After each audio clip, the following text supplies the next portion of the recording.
मौर्यकालीन भारत. हा मौर्यकालीन भारत पाहत असताना आपल्याला वेगवेगळ्या घटना, अगोदरच्या घटना पाहिल्या आपण. इसवी सन पूर्व 6व्या शतकापासून इथपर्यंत आलो आपण मौर्यकालीन घटनेपर्यंत. तर हे मौर्यकालीन घटना पाहत असताना आपल्याला अगोदर मौर्य काळातील राजे कोण होते आपण हे पाहिलं आहे ना.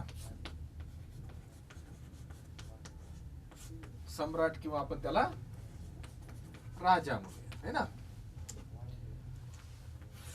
ह्या मौर्य काळातील पहिला राजा ज्याने मौर्य स्थापना केली, साम्राज्याची स्थापना केली, त्याचं नाव काय?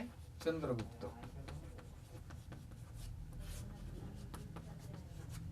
मौर्य. नंतर बिंदुसार,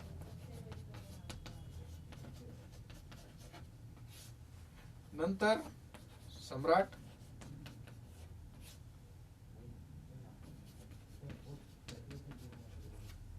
अशोक. हे 3 राजांचा कालखंड पाहिला आपण है ना. तर ह्या 3 राजांचा कालखंड म्हणजे काय? तर मौर्यकालीन भारत. धड्याचं नाव आलं का? ह्या 3 राजा, कोण राजे 3? चंद्रगुप्त मौर्य, बिंदुसार, सम्राट अशोक. हे मौर्य साम्राज्याचे राजे. आणि ह्या राजाच्या काळातील आपल्याला भारत बघायचा आहे ना. त्या भारताचं बघत असताना त्या काळातील भारत बघतोय म्हणून त्या धड्याचं नाव काय? मौर्यकालीन भारत असं आपण म्हणूया. आलं लक्षात? आता आपण पाहिलं याच्या अगोदरचं काय आता घ्यायची गरज नाही. आपल्याला 3 पाठामध्ये जवळजवळ तुमची रिव्हिजन भरपूर झाली. चंद्रगुप्त मौर्यानी काय केलं हे पाहिलं आपण है ना. त्यांची स्थापना किती झाली? इसवी सन पूर्व 325. हा, इसवी सन पूर्व घ्या हे सगळं. आणि नंतर हे 273 इसवी सन पूर्व. ह्या कालखंड असताना हा सगळा मौर्यकालीन भारताचा कालखंड आहे. आणि ह्या कालखंडात नेमकं काय घडलं, तर कसं घडलं, तर हे पाहायचं आपल्याला. पण नेमकं काय आपण टप्पे करूयात. आपल्याला काय होतं, राजाची माहिती घेतली आपण. आता प्रत्येकाची राजकीय माहिती घेतली आपण. काय केली? राजकीय प्रवास कसा झाला है ना. राजकीय प्रवास कसा झाला हा आपण पाहिला. म्हणजे प्रवास म्हणजे तुम्ही एसटीत बसून बसतो, गाडीत बसून प्रवास करतो किंवा टू व्हीलर बसून प्रवास करतो, तो प्रवास नाही. म्हणजे काय की राजकीय प्रवास म्हणजे काय की सुरुवाती राज्य स्थापनेपासून कशा प्रकारे राज्य स्थापन केलं आणि सेट केलं किंवा आपण तो स्थापित केलं आणि तो पसरवलं हे आपण आतापर्यंत पाहिलं. म्हणजे राजकीय प्रवास आणि साम्राज्य विस्तार.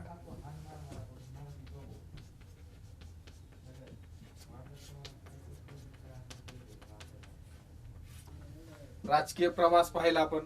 चंद्रगुप्त मौर्याचा पाहिला, त्यांनी कशा प्रकारे राज्य स्थापन केलं आणि साम्राज्य विस्तार कुठं कंधार काबूल पर्यंत केला हे पाहिलं आपण. बिंदुसारचा आपल्याला एवढं माहिती नाही आपल्याला या वर्षी अभ्यासाला. हा, तुम्ही पुढे MA इतिहासला गेले की तुमच्या लक्षात येईल ते अभ्यासक्रम आहे. नंतर आपल्याला सम्राट अशोकाचा अभ्यासक्रम पाहिला, त्यांची वाटचाल पाहिली, त्यांची राजकीय सुरुवात पाहिली, त्यांचं साम्राज्य विस्तार पाहिला आणि नंतर त्यांचं धार्मिक कार्य पाहिलं. आणि धार्मिक कार्य पाहिल्यानंतर लोक उपयोगी त्यांनी काय काय काम केलं हे पाहिलं.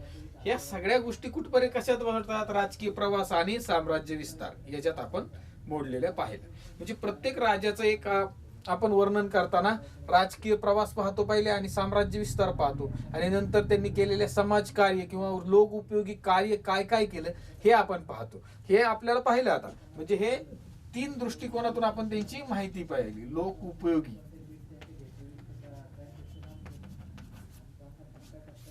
लोक उपयोगी कार्य काय काय काय पाहिलं हे आपण पाहिले का.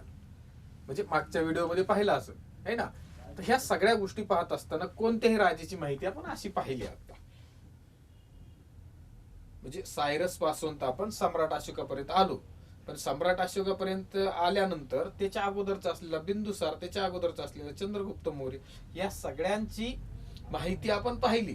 पण आता आपल्याला त्याची त्या कालखंडातील राजकीय व्यवस्था किंवा राज्य व्यवस्था कशी होती ते पाहायचं. हा, आता राज्य व्यवस्था कशी पाहायची ते आपण पाहूया.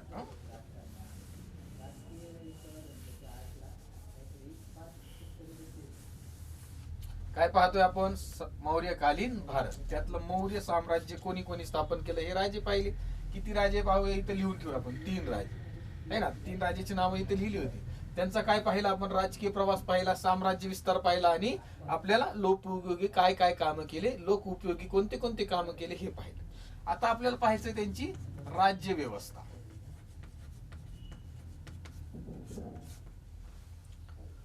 तर ही राज्य व्यवस्था पाहत असताना आपल्याला सगळ्या, आता तुम्ही नकाशात पाहिलं असेल, पहा पुस्तक काढले, तुम्ही पुस्तक काढा, इतिहासाचं पुस्तक काढा आणि त्यातलं पान नंबर 32 वर पहा.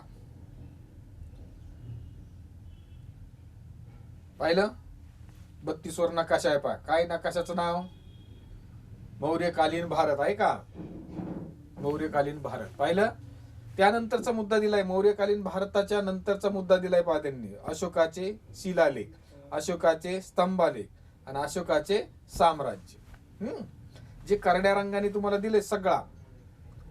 आपल्याला भारताचं नकाशा माहिती आहे आणि त्या काळात म्हणजे मौर्यकालीन भारत कसा होता आणि त्या भारतात मौर्यकालीन साम्राज्य कुठपर्यंत होतं हे करड्या रंगाने दाखवले, रंगीत केलंय बघा.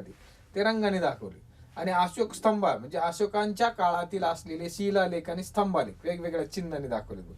शिलालेख चिन्ह दिले एक आहे ना, टॉवर सारखं, आणि स्तंभालेखाचं चिन्ह दिले. त्या काळात असलेल्या सम्राट अशोकाने आपला संदेश किंवा उपदेश ते पूर्ण सर्वांपर्यंत पोहोचवण्यासाठी स्तंभालेख, शिलालेख आणि या सगळ्यांचा त्यांनी उपयोग केला होता. ते कुठं कुठं आहेत? त्या काळात असलेले कोरलेले स्तंभालेख आणि आत्ताच्या काळात असलेले शहर, त्या शहरानुसार कुठं कुठं आहेत ते आपल्याला त्या नकाशावरून पाहायला मिळते. म्हणजे तुम्ही कधी कोणत्या ट्रिपला गेले, प्रवासाला गेले, तर तुम्हाला हा प्रवास वेगळा, तो राजकीय प्रवास आपण पाहिला मगाशी तो वेगळा, हा प्रवास वेगळा. म्हणजे तुम्ही प्रवासाला गेले तर तुम्ही तिथं जवळपास गेले तर लक्षात आणू शकता की सम्राट अशोकाच्या काळात कुठल्या कुठल्या ठिकाणी स्तंभालेख आहेत, कुठले स्तंभलेख, शिलालेख आहेत, हे सगळे आहे ना. आता पाहणार आहोत आपण आपल्या नोटवर जे आहे ना, आपलं राजमुद्रा आहे ना आपली, त्या राजमुद्रा आपण कुठून घेतलेली आहे, कोणत्या ऐतिहासिक स्थळी तिथं ते आहे, ती शिल्प आपल्याला बघायला मिळतील, हे सगळं आपण पाहणार आहोत. तर ही झाली त्यांची राजकीय प्रवास. आपल्याला बघायचं आता प्रवास झाल्यानंतर त्यांचा राज्य विस्तार पाहिला. राज्य विस्तार पाहिल्यानंतर लोपोपयोगी काम पाहिला. तर लोपोपयोगी काम झालं, सगळं साम्राज्य स्थापन झालं. राज्य व्यवस्था करायची कशी? तर त्यांनी काय केलंय की हा भारत समजू आपण,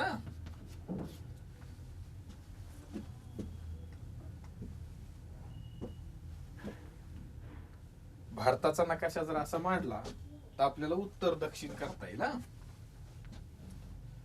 तर जवळजवळ भारतानं दक्षिण पर्यंत कनकगिरी पर्यंत यांचं साम्राज्य होतं. मौर्यांचं साम्राज्य कुठं होतं? कनकगिरी पर्यंत. पण त्यांनी काय केलं? 4 विभाग केले. कोणते विभाग केले? पूर्व, म्हणजे आपण उत्तर धरूया वरती, उत्तर, दक्षिण, पूर्व, पश्चिम.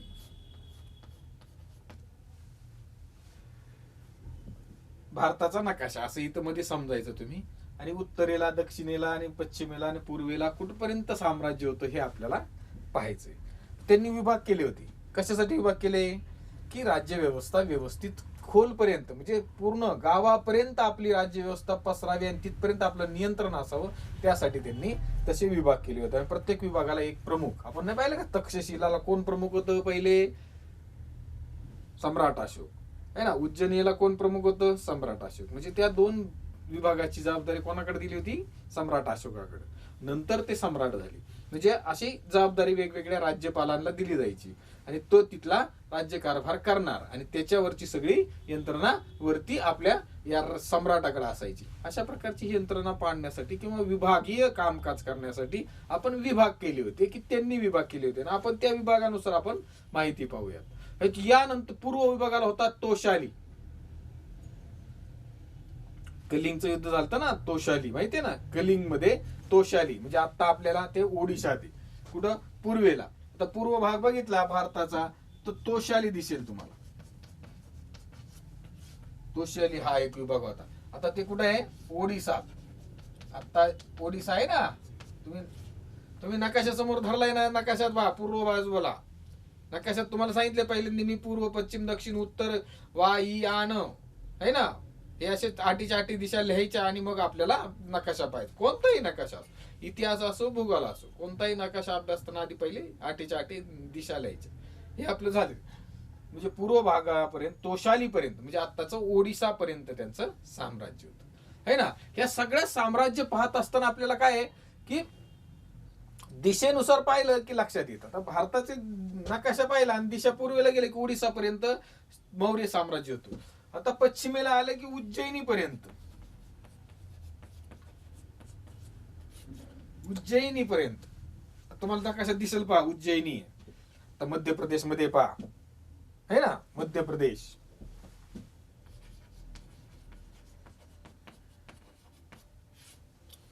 ह्या मध्य प्रदेश मध्ये ते झालं का तोशाली पासून उज्जैनी पर्यंत, म्हणजे पूर्व पश्चिम कसं साम्राज्य पसरलं होतं.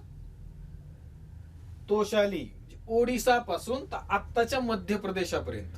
हा, ते मध्य प्रदेश उज्जैनीमध्ये सौराष्ट्र सुद्धा येत होतं, म्हणजे आत्ताचा गुजरात सुद्धा त्याच प्रांतात येत होता. आलं लक्षात.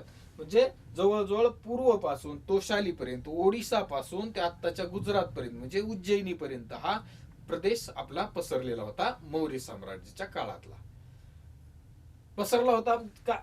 तिथला कारभार, पूर्व भागचा कारभार कुठून चालत होता, तोशाली पासून, है ना. तोशाली ही त्याची राजधानी पूर्व विभागाची. पश्चिम विभागाची उज्जैनी ही राजधानी आहे, तिथला कारभार तो पाहत होता. आता दक्षिणेला येऊया, सुवर्णगिरी, कनकगिरी म्हणतो आपण त्याला, कर्नाटक मध्ये खाली कनकगिरी पहा, नकाशात खाली पाहता तुम्ही तर कनकगिरी.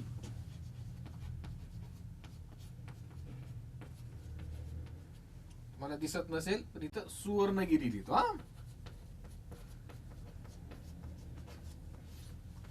सुवर्णगिरी पर्यंत कारभार चालत होता. आणि ही चालत असताना वेगवेगळे विभाग आहेत. हे तुम्हाला नाव सांगितले, तोशाली पूर्व विभाग, सुवर्णगिरी दक्षिण विभाग, उज्जैनी पूर्व विभाग आणि उत्तरेला तक्षशिला पर्यंत.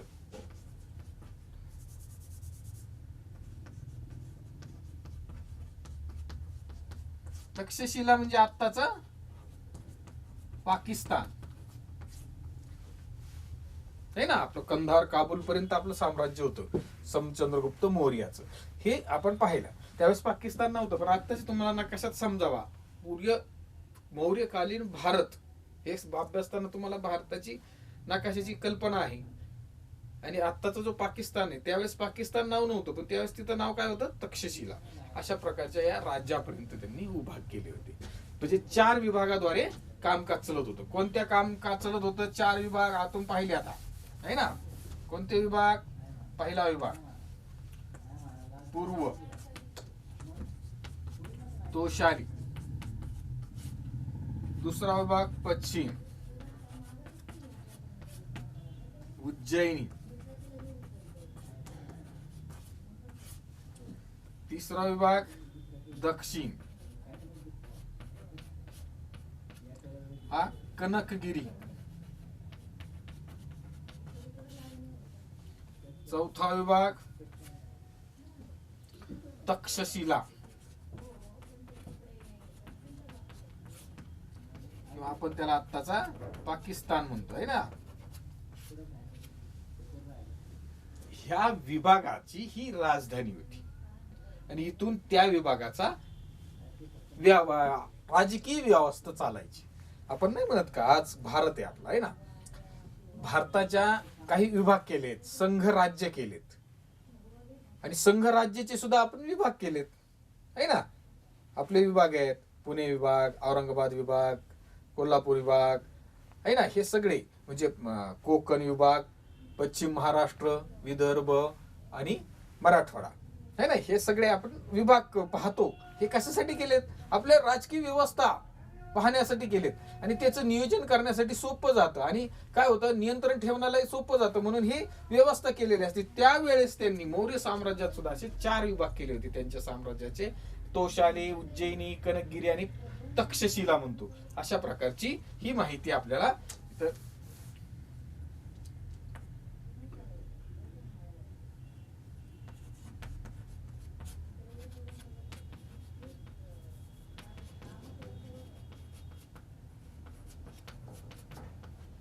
अशा प्रकारची माहिती आपण पाहिली.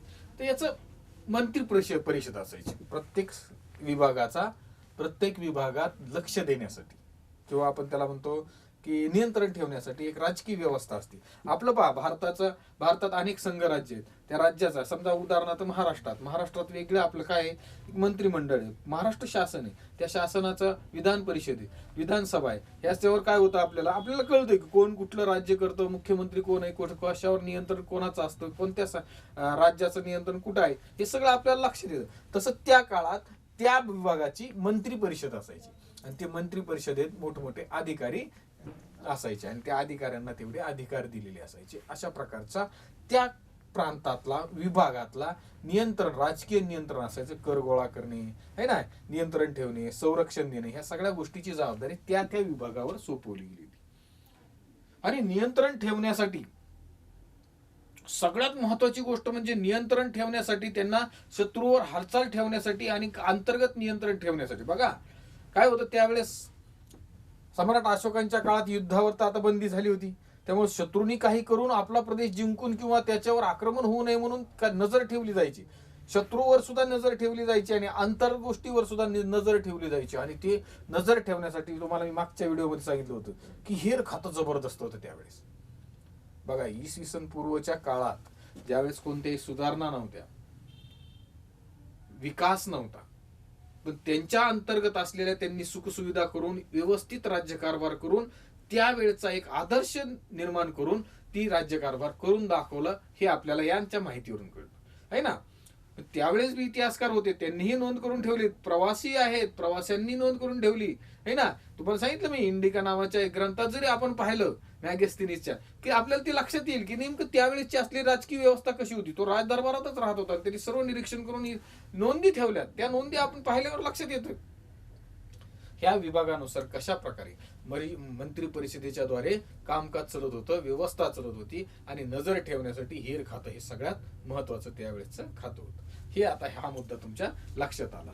आता पुढचा आपल्याला मुद्दा घ्यायचा आहे त्यांचा व्यापार, राज्य व्यवस्था झाली आहे ना. या तिन्ही राजांची राज्य व्यवस्था आपण पाहिली. आता पाहायचंय मौर्यकालीन लोकजीवन.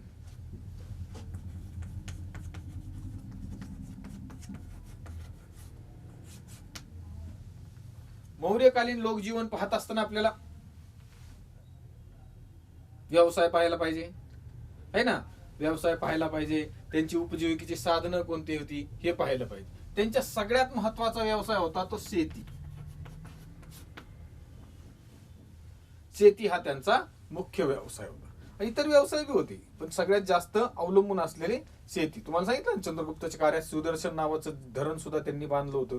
म्हणजे शेतीला जास्त महत्व दिलं जायचं. शेतीला संरक्षण देण्यासाठी अनेक उपाययोजना त्यांनी केल्या होत्या.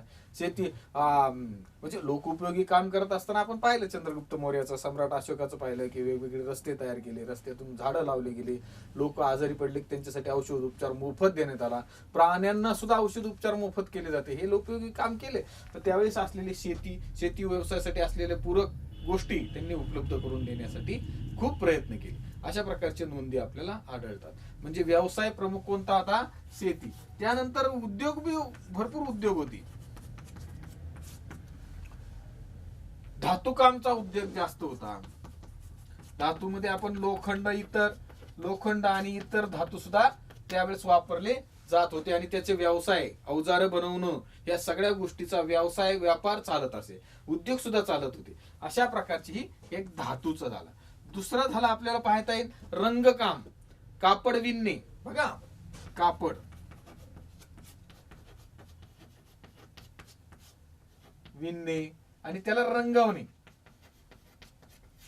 कापडाला रंगवणे, हे सुद्धा त्यावेळेस आपल्याला पाहायला मिळतं. म्हणजे रंगकाम करणे, धातुकाम करणे, कापड विणणे, या सगळ्या गोष्टी तिथं आपल्याला पाहायला मिळतात. आणि नौकानयन म्हणजे सगळ्या एखाद्या ठिकाणी त्यावेळेस पहा समुद्रमार्गे होणारे व्यापार व्यवसाय हे खूप मोठ्या तेजीत होते. त्यासाठी तर कलिंगचं युद्ध झालं होतं है ना. अनेक आणि तुम्ही पाहिलं अगोदर की जम्मू काश्मीरच्या त्या भागातून जाणारा येणारा व्यापार, ह्या सगळ्या व्यापारी आपण पाहिलं ना, ते रेशम मार्ग, ह्या सगळ्या गोष्टी वर नियंत्रण राहायचं यांचं, राज्य प्रशासनाचं किंवा त्या प्रशासनाचं नियंत्रण राहायचं. का, तो व्यापारावर नियंत्रण राहिलं तर सगळीकडे नियंत्रण होतं आणि उत्पादनाची साधनं होती ती सगळं. नौकानयन सुद्धा, नौका बांधणी सुद्धा त्यावेळेस व्यवसाय मोठ्या प्रमाणात चालत होता.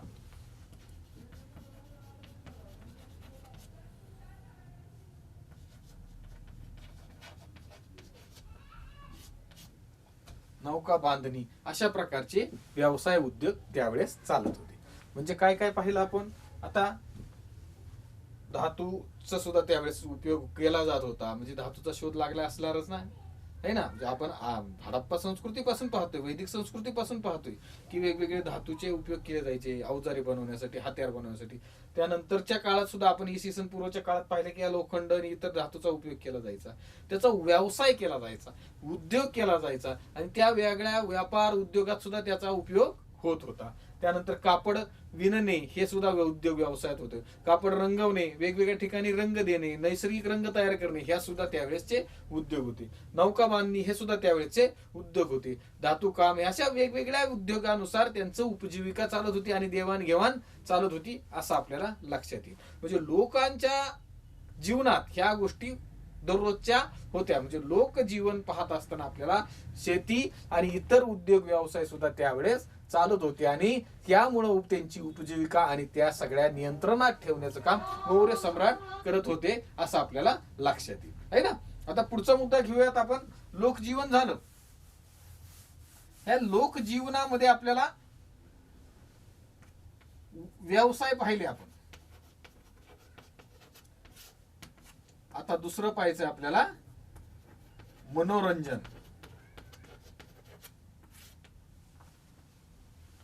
तर मनोरंजन पाहत असताना आता तुम्हाला माहिती मनोरंजन पाहतो.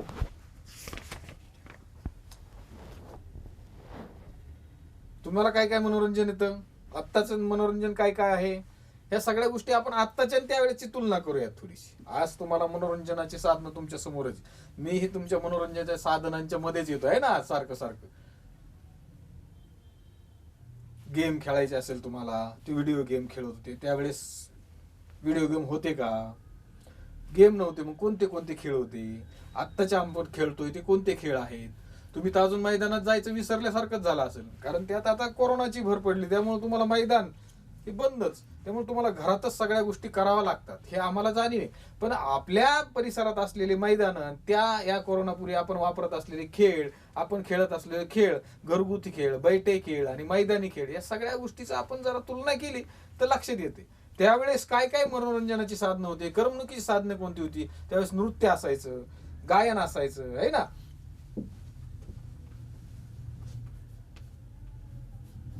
नृत्य, गायन, वादन, हे सगळे त्यावेळेचे छंद किंवा आपल्याला मनोरंजनाची साधनं सांगता येतील. म्हणजे मनोरंजन करत असताना वेगवेगळ्या गोष्टी सगळ्या समाजातील एकत्र सार्वजनिक केल्या जायचं. एकट्याचं मनोरंजन त्यावेळेस करत नव्हते. आज एकट्याच मोबाईल घेऊन एकटाच खेळत बसतो आणि एकटाच मनोरंजन करत बसतो. दुसऱ्याचं शेजारी काय चाललं हे सुद्धा लक्षात येत नाही आपल्याला. इतकं एकाग्र होऊन लोक खेळतात. पण त्यावेळेस तसं एकट्याने खेळायचं कोणतीच साधनं नव्हती. त्यावेळेस एकमेकांबरोबर खेळ खेळला जायचा. म्हणजे एकमेकाला दुसरा व्यक्ती पाहिजे असायचा खेळण्यासाठी. म्हणजे मित्रमंडळी सगळे एकत्र येऊन खेळायचे. त्यावेळेस कुस्तीचा खेळ होता, आत्ताही आहे, त्यावेळेस पासून आहे बघा. मौर्य साम्राज्यापासून कुस्ती खेळ असायचा, शर्यती असायच्या. म्हणजे वेगवेगळ्या रथाच्या शर्यती असायच्या, रथाला बैल असायचा किंवा घोडे असायचे. अशा प्रकारचे पुरावे आपल्याला सापडलेत. म्हणजे कुस्ती खेळ होता त्यावेळेस मनोरंजनाचे, आपण हे पाहिलं. दुसरा कुस्ती आणि रथाची शर्यत.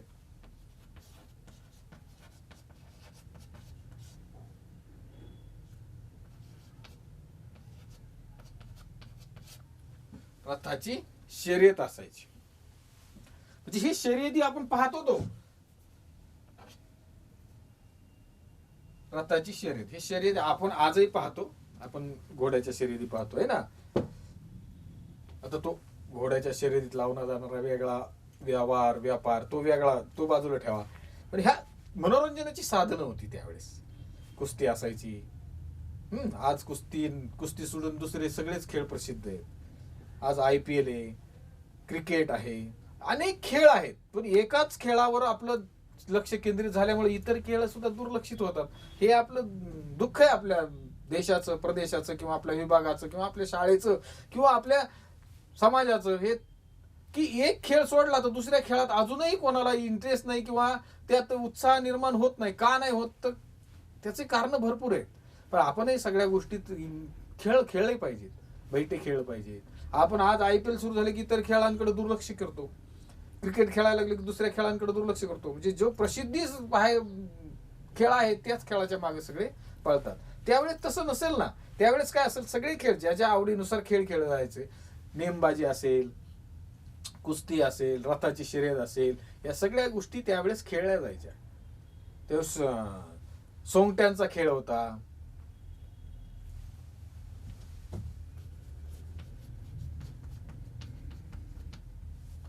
सोंगट्या,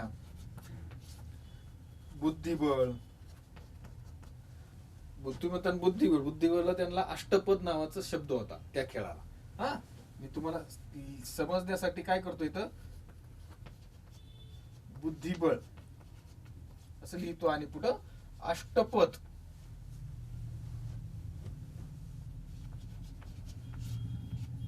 प्रश्न आहे पहा याच्यावर, आहे ना, अष्टपद. अष्टपद असा प्रकारचं खेळ त्यावेळेस खेळले जायचे. व्यवसाय पाहिला आपण, मनोरंजनाची साधनं, नृत्य, गायन, वादन, यातली छंद जोपासणं, हे सगळ्या गोष्टी त्यावेळेस होत्या. कुस्ती होती, कुस्ती खेळल्या जायच्या, रथाच्या शर्यती होत्या, त्यानंतर सोंगट्या खेळल्या जायच्या आणि बुद्धिबळ म्हणजे अष्टपद सुद्धा खेळलं जायचं. अशा प्रकारची वेगवेगळी करमणुकीची, मनोरंजनाची साधनं त्यावेळेस उपलब्ध होती. त्यानंतरचा मुद्दा आहे आपला आता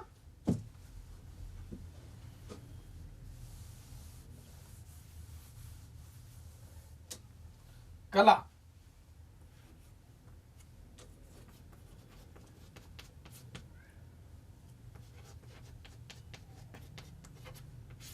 कला आणि साहित्य.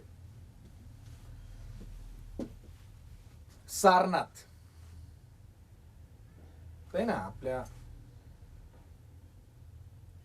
म्हणजे सारनाथ या ठिकाणी आपल्या नोटवर म्हणा, आपलं जे राष्ट्रीय चिन्ह आहे किंवा आपण त्याला स्तंभ शीर्ष आहे, त्या स्तंभ शीर्ष बोध चिन्ह आहे आपलं. हे चिन्ह सारनाथ येथील त्या 4 सिंहाचे जे शिल्प आहे, ते शिल्प तुम्ही कधी गेले तर जाऊन बघा. त्यावर असलेले बैलाचं शिल्प, घोड्याचं, सिंह, ह्या सगळ्या शिल्पांचं जे शीर्ष आहे, स्तंभ शीर्ष आहे, ते स्तंभ शीर्ष आपण पाहिलं पाहिजे. आपलं हे बोध चिन्ह आहे, राष्ट्रीय चिन्ह आहे. ह्या राष्ट्रचिन्हाचं आपलं काय केलं पाहिजे, तिथं जाऊन तर कमीत कमी एकदा व्हिजिट तर दिला पाहिजे. व्हिजिट देत असताना आपण काय केलं पाहिजे, या सगळ्या गोष्टी आपण पाहिल्या पाहिजेत. वेगवेगळ्या ठिकाणी आपण मागच्या धड्यात पाहिलं पहा की वेगवेगळ्या ठिकाणी भेट देणं, या सगळ्या गोष्टी आपण पाहिल्या पाहिजेत.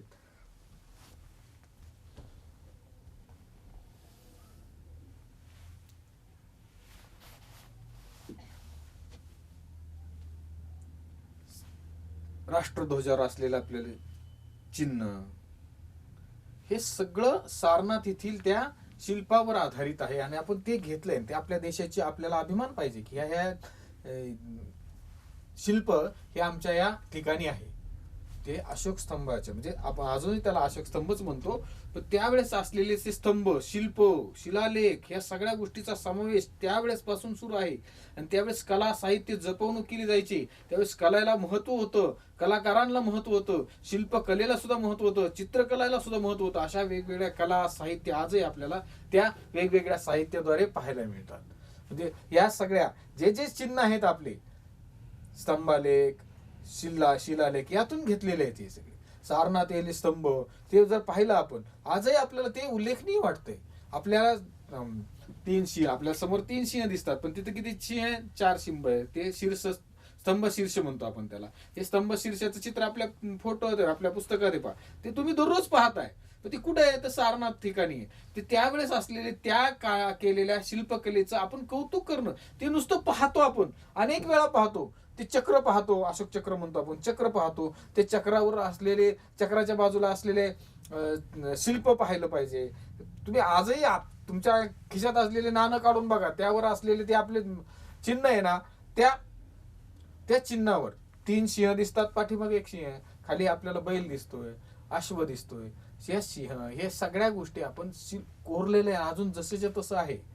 हे सगळं चिन्ह कोरलेलं, सगळ्या साहित्य, कला साहित्य, या सगळ्या गोष्टी अजूनही आपल्याला पाहायला मिळतात. म्हणजे त्यावेळेस काढला. आता ह्याचं विस्तृत रूप नाहीये तुम्हाला. आज अभ्यासाला तुम्ही 6वीला असल्यामुळे तुम्हाला फक्त ओझरती माहिती आहे. त्याची ओझरती माहिती पाहायला गेलं तर तुम्हाला खूप वाचन करावं लागणार तुम्हाला. आता ते पुढे गेलं हळूहळू 10वीला सुद्धा आहे पहा, नवीन नवीन आपलं युनेस्कोनं दिलेले दर्जा दिला जातो त्याला, की ऐतिहासिक स्थळ म्हणून त्याला दर्जा दिला जातो. त्या दर्जानुसार ती जपवणूक केली जाते. हे सगळे सारनाथ किंवा आपण वेगवेगळ्या ठिकाणी असलेले ऐतिहासिक स्थळ, स्थापत्य कला, शिल्पकला, चित्रकला यांना युनेस्कोनं एक दर्जा दिलेला असतो, दर्जा जाहीर केलेला असतो जागतिक वारसा स्थळ म्हणून. त्यात हे आपल्याला स्थळं मंजूर झालेले आहे किंवा जाहीर करण्यात आलेली. अशा वेगवेगळ्या स्थळांना आपण माहिती घेतली पाहिजे आणि त्याचा एक संग्रह केला पाहिजे, त्याच्या चित्राचा संग्रह करून प्रकल्प केला पाहिजे. या सगळ्या गोष्टी आपण केल्या पाहिजेत. वर्गात असतं तर आता तुम्हाला मी सगळं सांगितलं असतं की हे एक प्रकल्प करा, तू हे एक प्रकल्प करा, तो हा प्रकल्प करा. म्हणजे सगळे बोध चिन्हापासून तर राष्ट्रीय चिन्हापर्यंत आपल्याला आता मी सांगितलंय, बोध चिन्हापासून राष्ट्रीय चिन्ह, वेगवेगळे बोध चिन्ह असतात, वेगवेगळे सांकेतिक चिन्ह असतात. हे सगळे चिन्हांचं वेगवेगळे, हे सगळं आपण ऐतिहासिक ठेव्यातून घेतलेलं आहे. आणि हे ऐतिहासिक ठेवा कुठं कुठं ऐतिहासिक आहे हे सगळं आपल्याला माहिती पाहिजे. याद्वारे आपण ही साहित्य आणि कला जपलो आणि ते वारसा स्थळ आपण आजही त्याची देखरेख करतोय, जपतोय. आणि ह्या वारसा नामशेष होऊ नये म्हणून आपलं शासन म्हणजे महाराष्ट्र शासन म्हणा, भारत सरकार म्हणा आणि युनेस्को हे सगळे एकमेकांना सहकार्य करून ते ऐतिहासिक वारसा जपण्याचा प्रयत्न करतोय. अशी ही कला सम्राट अशोकांच्या काळापासून आपल्याला पाहायला मिळते.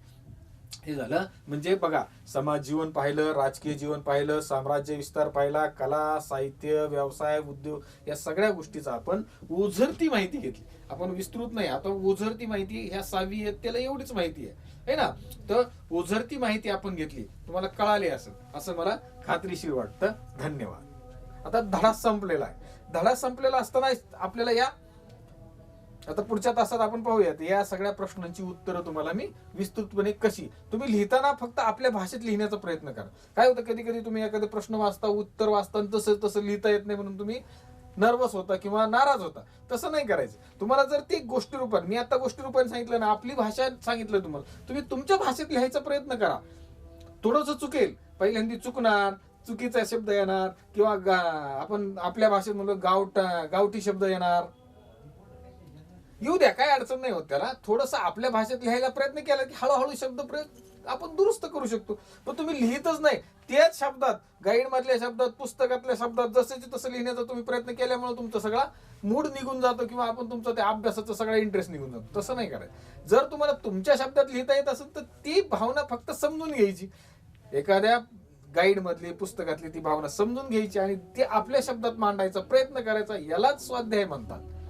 तुम्ही जसंच्या तसं पाठांतर करून लिहायचं नाही. आपण आपल्या गोष्टी रूपाने आधी स्मरणात ठेवायचं आणि ते परत लेखणीच्या स्वरूपात आपल्या शब्दात आलं पाहिजे याचा प्रयत्न करायचा. शब्दप्रयोग चुकू द्या, पण नंतर हळू आपण स्वतःहूनच ते दुरुस्त करून घेत असतो. हे आम्हाला सवय विद्यार्थ्यांची माहित असते. कारण 6वी पासून 7वी, 8वी, 9वी आणि 10वी पर्यंत त्याचं पूर्ण कॉन्फिडन्स किंवा आत्मविश्वास एवढं येतो की स्वतःच्या शब्दात त्याला लिहायचा प्रयत्न तो करत असतो.